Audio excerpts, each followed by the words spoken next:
a global one with the least gender pay gap seen in the Nordic countries. Well, I'm joined by Sandra here in studio. Thanks for joining us, Sandra. My pleasure.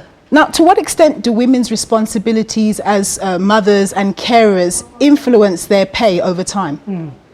It's certainly a factor, and in fact it's gone so far as for them to call it the motherhood gap when it comes to the pay differential. So it's certainly a factor, and I think if we go back sort of 3 steps, pay differentials in the past were attributed to differences in education held by women, differences in roles that women played in businesses, so perhaps not as involved in revenue generating, general management roles.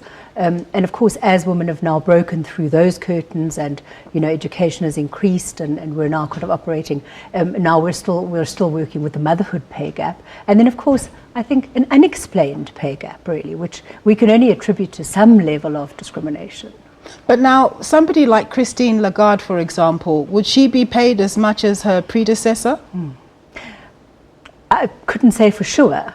I can say that there was a recent article or in fact a recent survey in the NASDAQ companies, all the listed companies, across the executive teams. And women in those roles in NASDAQ listed companies were earning less than their male counterparts in revenue generating roles. So even as we achieve parity in the roles that we're in, and we achieve parity in, at senior management and executive levels, the pay parity persists. And what about in the South African context? It's bad enough that the vast majority of South African workers, including men, complain of not having decent wages. What's the discrepancy between men and women in South Africa? Well, South Africa, surprisingly, is not as bad as some of the countries, and certainly some of the African countries. I think that we've had a number of enabling pieces of legislation that have helped to even out. But there are a couple of structural issues, it seems to me, that create and that allow this to persist. And one of them is that we measure pay parity, or we measure pay based on years of experience.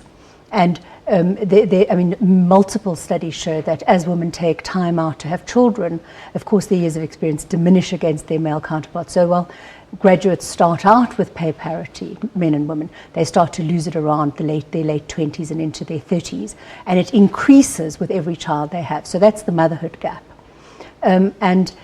So structurally, we need to start looking at things like output rather than input. Input is, length of service, it's the hours we work, rather than the actual output we have in a job. And there's a professor at Harvard who says she believes the only way to eradicate the pay gap is to measure output and do away with anything related to the hours that people work. Well, that touches on the next question that I was going to ask you. Isn't it all about fit for purpose? You actually search out talent yourself. That's your job, your bread and butter. Surely your client says, this is what I want. These are the specs that I want in terms of the person who must fill the position. You don't care whether the person's male or female, so long as they can do the job. That's absolutely right. And that structural issue I was talking about is embedded deeply in pay systems, in job evaluation systems. Every job evaluation system in any organization, one of the first things they take into account is years of experience. And then just lastly, when somebody is looking for a job at whatever level, how do they go about ensuring that the position they're going for, they're going to get fairly paid? How do they assess what other people are getting paid before they accept whatever? I think market research, that's the only way to do it. I think, there's also an interesting thing about, the gender gap versus the gender pay gap.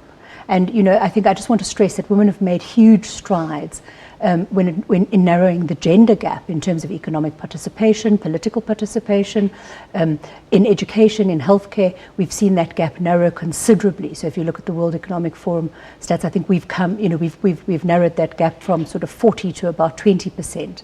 But in the pay gap, we still seem to be really struggling. Thanks very much, Sandra. Well, Sandra says we've come a long way as women, but there's still a still further way to go. That was Sandra Burmeister. She's CEO of Amrop Landelahni.